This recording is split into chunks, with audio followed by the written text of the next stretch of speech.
Hey everybody, Ryan Ripley here. This is another one of our one-on-one interviews conducted at the Path to Agility conference this year in Columbus, Ohio.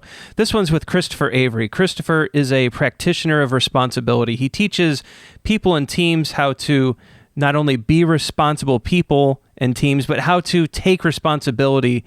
Really interesting discussion. Learned a lot about the responsibility process, what led Christopher down this path of responsibility, and how we can add a feeling of responsibility to our lives immediately. So I really enjoyed this one. I hope you guys do too. Let me know in the comments. I'd love to hear your thoughts about the responsibility process, some of the things Christopher brought forward, and whether or not it's going to help you in your daily life. So without any further ado, here's Christopher Avery teaching us about the responsibility process. Processes and tools dominate today's Agile discussions, but we are devoted to the individuals and interactions that make it work. From the beginner to the veteran practitioner, we have something for you. Welcome to Agile for Humans.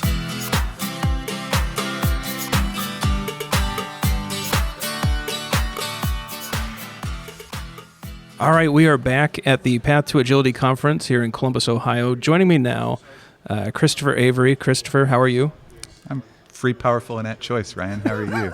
That's a wonderful way to live, isn't it? It is. You know, really happy you were able to carve out some time to join us. The responsibility process, you know, I think what you're known for in many circles, and especially the way that you just described the way that you live, is fascinating to me. The idea of being responsible for oneself, emotions, the awareness, you know, all of those things are so critical to life, yet it's not taught throughout our education, and most of us don't know how to handle those things. So I really appreciate you doing this. Thank you. You know, when people come up with, you know, transformational, foundational type ideas like the responsibility process, I find that there is an inciting incident that leads to it. There's an observation, a moment, or perhaps a collection of moments. What was it for you that created this kind of awareness that you now share with the rest of the world? Wow. Good question. Good interviewing, Ryan. I'd say there's two things. One is much more personal, and that is I grew up in a situation where I learned to be very negative and critical and demeaning towards other people. And when I realized, probably in my 20s, when I realized that I had this behavior, it wasn't so easy to change, so it was deep in me. And so I was looking for tools to develop my own integrity. I thought I was out of integrity, and I was looking for that. And then a dozen years later, I'd spent 10 years getting a graduate degree. So I was a classic cliche of a graduate student where I really needed therapy, and I thought instead I'd go study social psychology and organizational leadership. You know, my first career was around teams and collaboration, and I wrote the book Teamwork is an Individual Skill, where we first talked about the responsibility process. I was looking to explain how personal responsibility shows up in teamwork. So when teams gel, people feel a sense of ownership, not only for the mission of the team, the product, the whatever it is, but a sense of ownership to each other that has people operating at very high levels of responsibility. So I was on the lookout for what is this stuff? Where does it come from? If it's not there, can you generate it? And that led me to run into the little research program way back in 1991 that was starting to build the responsibility process. So it's two incidents, really. One was very personal, looking for my own growth, and the other was looking to how do I explain teamwork and collaboration. I think a lot of us fall into these negative loops and negative patterns. Can you touch on how negativity robs us of empowerment? Well, sure. So let's do a quick refresh on the responsibility process. Sure, that'd be great. Yeah. So let me start this way. There's a gulf of a difference between being a responsible person and taking 100% responsibility. And the difference is that we're taught to be good, responsible people. And taking responsibility is different. Taking responsibility means for everything in our life that gives us angst and frustration and upset, that there's a place in our mind where we can actually grow to overcome that and to either completely eliminate it or to have it not bother us. And that's this mental state of responsibility. So the responsibility process is it's a mental pattern that we go through when things are wrong. So every time something goes wrong, we go into our defensive mind or resistant mind, where we're really pretty stupid. The first coping state is blame, and if we get off blame, then we justify, which means we have a story about how that's just the way it is and there's nothing we can do. It's the culture, or it's the weather, or it's the economy, where we're actually sure that the problem is bigger than us. And if we stop justifying, then we turn the finger of blame inward on ourselves. So we call that shame or guilt, and we beat ourselves up for having a problem. And if we stop beating ourselves up, then the next mental state is one of obligation, where we feel trapped in a mindset of have to, don't want to. So we have to go to the stupid meeting and all of that kind of stuff. And it's not until we refuse to feel trapped that we can get to this generative mental state, which we call responsibility. And the only difference between that state and the other states is that in the other states, each one is steeped with a very stupid, silly, simplistic logic. Cause-effect logic that's very simplistic and that says that you can't do anything about it. No matter how smart you are or what kind of tools you have, doesn't matter. And in the mental state of responsibility, there's no set logic. You have access to all of your complex, holistic reasoning pathways, all the probabilistic reasoning of your entire mind. You have access to it, which is the place of then growth. So your question was, how does this negativity affect us?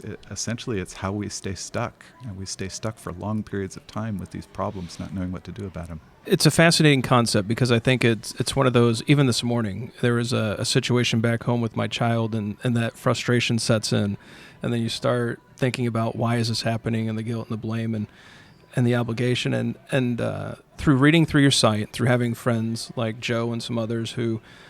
Tim Oettinger, a very good friend of the podcast, a very big advocate of the process. They've coached me a little bit at times throughout my life where I was experiencing some of these feelings. I was able to kind of recenter and realize, sometimes you just put the problem down, and that's always a nice option. But other times you own it and you're able to actually clear the thinking and move forward. Now I'm being very simplistic, so I don't want to misrepresent your process, but just the idea of accepting ownership and being able to get unstuck. Because when you're blaming the outside world, no progress can be made.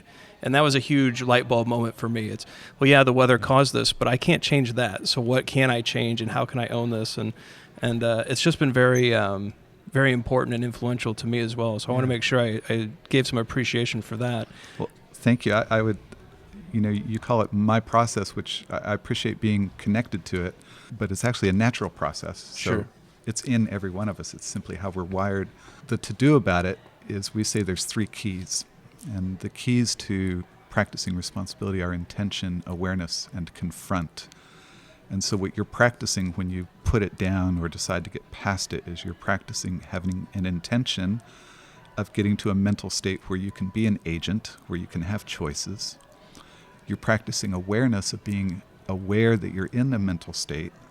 Right? So still in my life, every time something goes wrong, my mind goes to blame.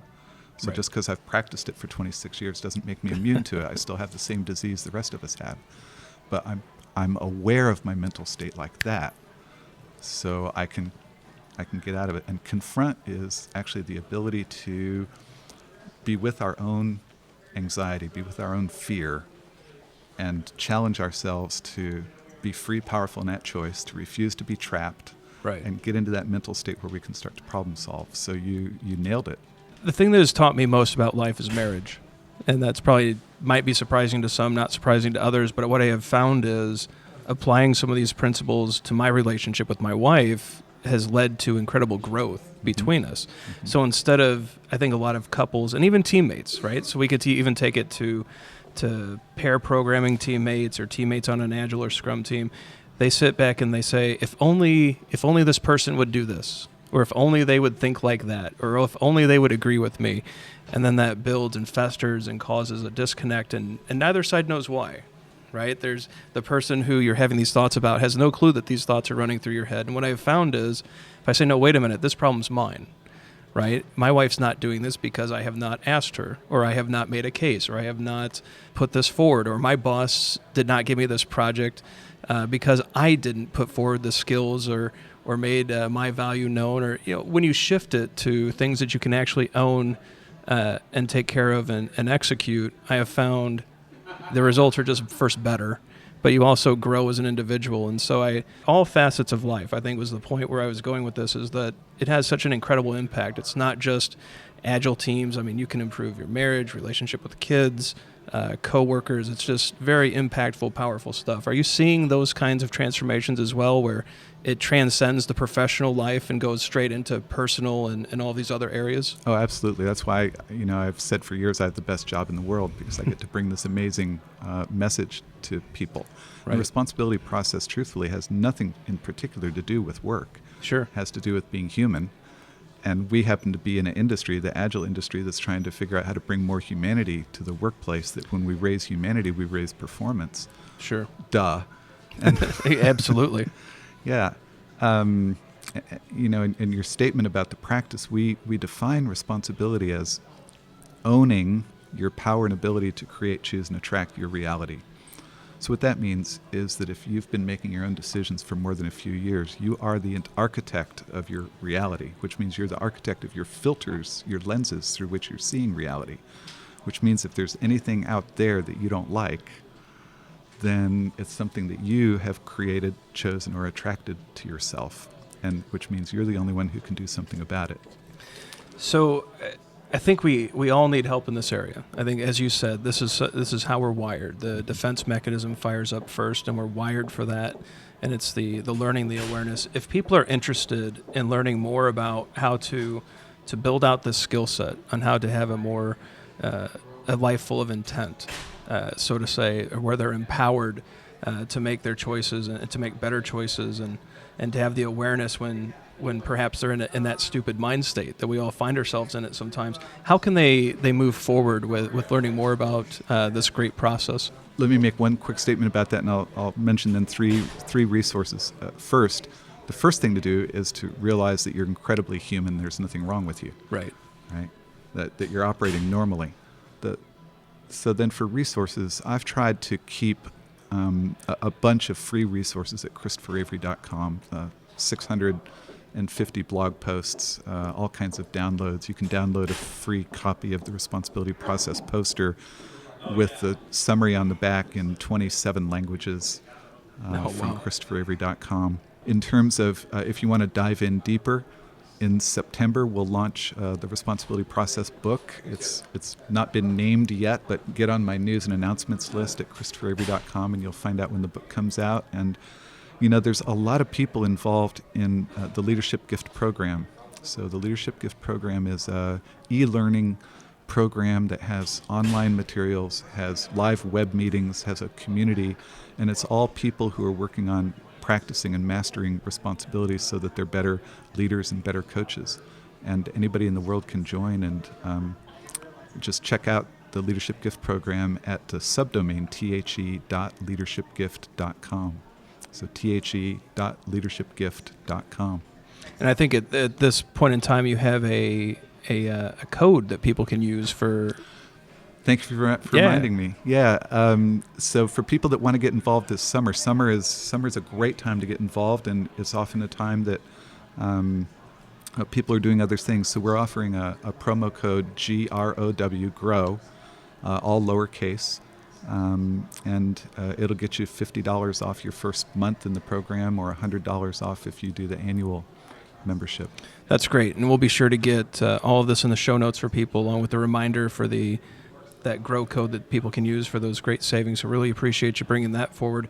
Before we wrap up, for those out there that want to see what awareness could look like, do you have an initial step that someone could take, or a key practice that someone could try that would give them a taste of what a life like this could be?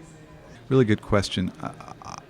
I think I have a few exercises in that regard, but one would be to remember a time when you really did feel completely in charge of your success at that moment. So when you ask me how I'm doing, I say I'm free, powerful, and at choice. I say that to remind myself Sure. that it's true, even when I'm not feeling it. So when you're in the mental state of responsibility, you feel that. So we've all felt that. So remember a time when you felt completely in charge of your next steps and moving forward. And I would say cement that feeling and realize that you can actually reproduce it at will as you learn to practice this stuff. I think that's a great tip for everyone out there, and I hope that the listeners check out these great resources because they can have a great impact on your life. And so again, really appreciative for what you've brought forward to the community, and just really excited that you were able to join us. So Christopher, thank you very much. I know that you're very busy. You've got some keynoting responsibilities and some hands to shake, and so really appreciate the fact that you carved out a few minutes here, and just can't thank you enough for this work. Thank you very much, Ryan. Thanks for doing what you do and making all this cool content available to folks. Thanks for listening to Agile for Humans. Let's keep the conversation going. Drop us a question on Twitter @AgileForHumans or visit agileforhumans.com.